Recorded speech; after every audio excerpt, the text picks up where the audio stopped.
Hey everyone, and welcome to another deep dive. Today we're diving into, honestly, a pretty crucial part of whiskey making, the distillation process. Yeah, It's how we go from a simple fermented liquid to to that complex spirit that we all know and love. absolutely. And you know what? It's often overlooked, I think. Distillation. Yeah. It's kind of the unsung hero of the whiskey world. Yeah, for sure, because it really is it's like alchemy, Yeah. transforming these simple ingredients into Into gold. pure gold, Yeah. liquid gold. And there are two main ways that we do this. Hmm. We've got pot stills and column stills. Right. And each of those has I think, a really big impact on the final flavor of the whiskey. They do, yeah. It's amazing how much the actual method of distillation impacts the final character of the whiskey. Okay, so before we, pit these titans against each other, Right. can you give us a distillation 101? What actually is distillation? Okay. So imagine you have a big vat of fermented liquid. It's boozy at this point, but it's also got a lot of water in it. It's kind of rough around the edges. Distillation is like hitting the refine button on this. Okay, I like that. I'm intrigued. How do we do that? How do we refine it? Basically, we use heat to separate out the good stuff, Yeah. the alcohol, from all the rest of it. And we do that because alcohol evaporates at a lower temperature than water. Okay. So as we heat up this liquid, the alcohol vaporizes first, and then we capture it. And that leaves all that unwanted stuff behind. So we're essentially like capturing the good essence. The essence, exactly. It's a beautiful thing. Okay. But here's the thing. It's not just about concentrating the alcohol. Distillation also plays a huge role in shaping the flavor as well. Okay. Think of it as like extracting and refining the soul of what will eventually become whiskey. Okay. So it's a flavor journey. It is a flavor journey. It starts right there in the still. Wow. I like that. Okay. So let's talk about these vessels where all this magic happens. So we've got the pot still and the column still. Let's start with I guess the pot still. That sounds pretty basic almost. It sounds humble, doesn't it? It does. It does. Yeah. Pot stills are all about tradition, craftsmanship. Imagine a giant copper kettle, almost like something you'd see in a distillery from, centuries ago, because that's essentially what they are. So like we're really talking about a pot, like an actual pot. A big one. Yeah. A big copper pot. And that copper, it's not just for looks. It actually plays a very important role in the flavor. During distillation, copper naturally removes sulfur compounds. Sulfur compounds. What did those bring to the party? You know that, I guess if you think about, rotten eggs, Right. that smell. Yeah. Yeah, so sulfur compounds can add a little bit of that unpleasantness. Thankfully, copper removed them, so it acts like a built-in flavor purifier. Copper, the superhero of the whiskey world. That's right. So it's battling the bad flavors. What else makes the pot still unique? So pot stills, they operate in batches, which means each batch is carefully controlled, like a chef crafting a small batch recipe. Right. This gives the distiller a lot of control over the final product. So it sounds like a very hands-on, almost intimate process. Exactly. It is. And that results in whiskeys that are often described as, full-bodied, having layers of flavor, this kind of thing. So we're talking about the whiskeys that you really want to stop and savor and think about. Precisely. Okay. Yeah, you don't just gulp these down.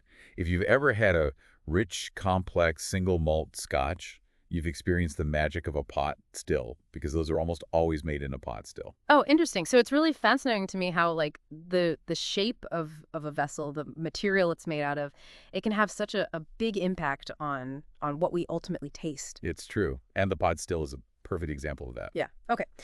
So we've got this kind of, I guess you could say, the artisan of the whiskey world. Right. Let's talk about its maybe more modern counterpart, the column still.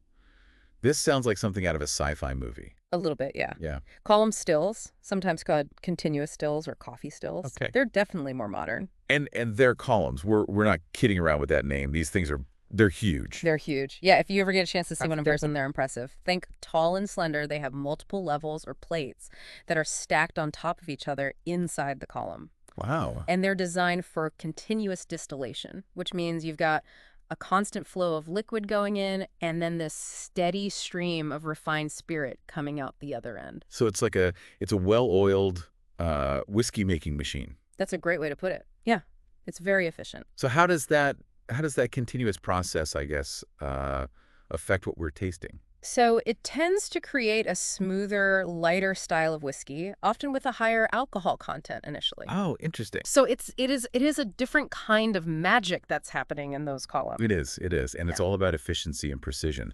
And that's why column stills are often used to produce large quantities of whiskey. Okay, so if someone's wondering why is this whiskey so widely available, or maybe even a little easier on the wallet, this could be why. Exactly. Column stills make it possible to produce high-quality whiskey on a larger scale, making it more accessible. Oh, fantastic. So there really is room in the world of whiskey for the artisan and the innovator, That's right? absolutely. So we've got, the pot still over here crafting these complex, full-bodied, really, really special drams. Right. And then we've got the column still bringing that smooth, that accessible, whiskey to the masses. Yeah, I like that. I like that. We need both. Yeah. And it's really kind of cool to see, I think, how these different approaches contribute to just the sheer diversity of whiskey we have today.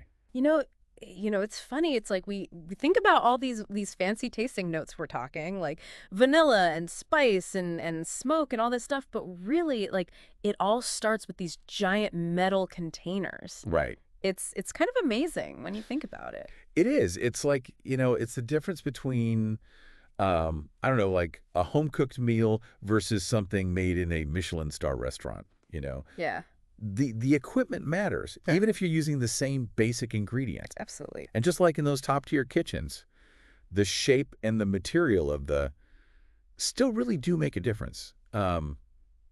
Take pot stills, for example. Did you know that even the shape of the pot itself can impact the flavor? Wait, really? Yeah. Tell me more about that. Okay. So a pot still with like a short, squat neck Okay. that's going to produce a heavier, oilier spirit, but a tall, slender neck that allows for more of what we call reflux, Okay. which basically means the vapors have to travel further and they interact more with the copper. Reflux. Okay. Intense. So what does that extra interaction do? It creates a lighter, more refined spirit. Think of it this way. Imagine you're making coffee. Okay. If you use a French press where the coffee grounds are in direct contact with the water for a longer time, you're going to get a much bolder, more intense flavor. Okay. I see where you're going with this. Right. But if you use a pour-over method where the water's just kind of dripping slowly through the grounds, Right. that creates a cleaner, more delicate flavor. It's the same principle with these pot stills. Oh, interesting. Yeah. So the shape and size of the still, they act kind of like your coffee maker, influencing that final flavor profile. Wow. I never thought I'd be thinking about coffee while learning about whiskey, but it totally makes sense. It's a good analogy. Right. It is. Yeah. And, just like with coffee, there's a whole world of variety within the realm of pot stills. Okay. That's why you get such a wide range of flavors. Yeah. In single malt scotch, for example. Right. Which, just for our listeners who maybe are newer to this world, that's a type of whiskey that has to be made in Scotland. It's only made with malted barley, and it's aged for at least 3 years in oak casks. Exactly. And single malt scotch is almost always pot distilled. So Yeah. the specific shape and size of the still that's used by each distillery, Right. it really plays a big role in creating its signature flavor profile. So it's like each distillery has their own kind of like secret weapon. Yes. Hidden in plain sight. That's a great way to put it. That's so cool. Yeah. And that's why, single malt scotch it's so incredibly diverse. You have everything from like the light floral whiskeys of the lowlands to, the rich peaty whiskeys of Islay. Right. And it all comes back to that pot still. That's amazing to me how this seemingly, I don't know, simple process, at least when you first hear about it, it sounds simple, can create so much complexity. I agree. And we haven't even talked about the number of times the whiskey is actually distilled. Oh, right. Because we've mentioned double distillation, triple distillation. Like, what is the deal with that? Right. Yeah. Does it ever end? It does. I promise. It does eventually end. Okay, good. But, most Scotch whiskeys are double distilled, which basically means they go through that distillation process twice. Okay. And this adds another layer of refinement, concentration of flavor. Okay, so 2 times in the pot still, and we're good. Well, not always. So, for example, Irish whiskey, Okay. That's typically triple distilled. Oh, okay. Yeah. So remember how we were talking about, Irish whiskey often being described as smoother, a little bit more approachable maybe than some Scotch Oh, whiskey. that really nice kind of delicate balance that they have. Yes, exactly. And that extra distillation, that third distillation, Okay. that plays a big part in that. I- That third run through that still creates a spirit that's incredibly smooth and refined Yep. with a lighter mouthfeel. Okay, now hold on a second. Mouthfeel. For those of us who aren't like walking dictionaries, Oh. what are we talking about when we say that? Yeah. So you know that satisfying kind of weightiness, Okay. that almost velvety texture that you get with some whiskeys? Yeah. That's mouthfeel. Okay. So it's all about how the whiskey actually feels in your mouth, not just the taste. Got it. Got it. Got it. Yeah. Okay. So triple distillation. This is like the secret handshake of Irish whiskey. I like that. Yeah, it's definitely a hallmark. Of course, there are always exceptions. Some Irish whiskeys are double distilled. Yeah. But that triple distillation is a big part of what gives Irish whiskey its signature elegance. Got it. Okay. So we've got Scotland kind of rocking the double distillation. We've got Ireland going for the triple threat.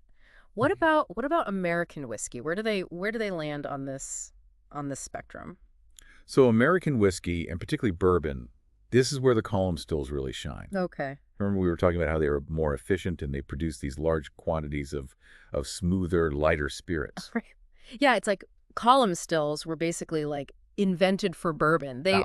They're all about that efficiency, that smoothness, which seems to like really fit that American whiskey profile. Yeah, and you're right, because bourbon has to be made with at least 51% corn, right?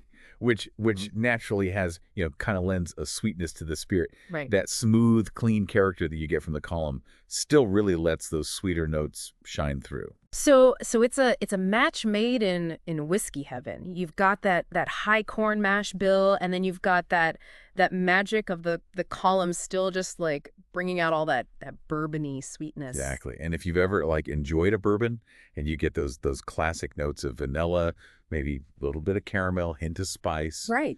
you can thank the column still for that. It's that smooth, approachable character. Yeah. And that's what makes bourbon such a versatile spirit, too. Yeah. It's perfect for sipping neat, but it also works beautifully in cocktails. Yeah. It really is like the Swiss Army knife, I feel like, of the of the whiskey world. I like that. But column stills don't just dominate the American whiskey scene, right? You're right. They're not limited to bourbon. Right. Think about Canadian whiskey. Okay. It's known for being incredibly smooth, Mm-hmm. and that's often attributed to the use of column stills. Right. In fact, a lot of Canadian whiskey uses a high percentage of rye grain in their mash bill, which can, add a little spicy kick. Right. But thanks to the column still, those spicy notes are balanced by this beautiful smoothness. Okay, so I'm sensing a theme here. Right. Column stills, they're all about like they're the masters of balance, it seems like, in the whiskey world. That's a great way to put it. It's like they can take, a spicy rye or a sweet corn mash bill and they create something that's just like so harmonious. Exactly. It's all about finding that equilibrium. And that's why, understanding these different distillation methods, it's really key, I think, to appreciating the nuances of whiskey. Right. It's like having that backstage pass, the flavor making process. Totally. Now, the next time I'm like, sipping on my favorite dram, I'm going to be picturing those pot stills, those column stills working their magic. It's like I'm in on the secret handshake now of the whiskey world. I love that. Yes. And I think, once you start to recognize the influence of this, It really does add a whole other dimension to your enjoyment. You'll start to like pick up on these subtle nuances in the flavor. You'll notice how a whiskey made in a pot still might have a richer mouthfeel, whereas a column still whiskey might be lighter and more delicate. Yeah. These are the things you can start to pay attention to. That's fantastic. And you know what? It all comes back to what you like to drink. Of course. Everyone's got their own preferences. But now our listeners, they can, walk into a bar or let's be real, they can, browse their home bar and they have a deeper understanding of what makes each whiskey unique. That's what we're going for. And that's what makes it so fun, right? Absolutely. It's like this whole world of flavor just waiting to be discovered. It is.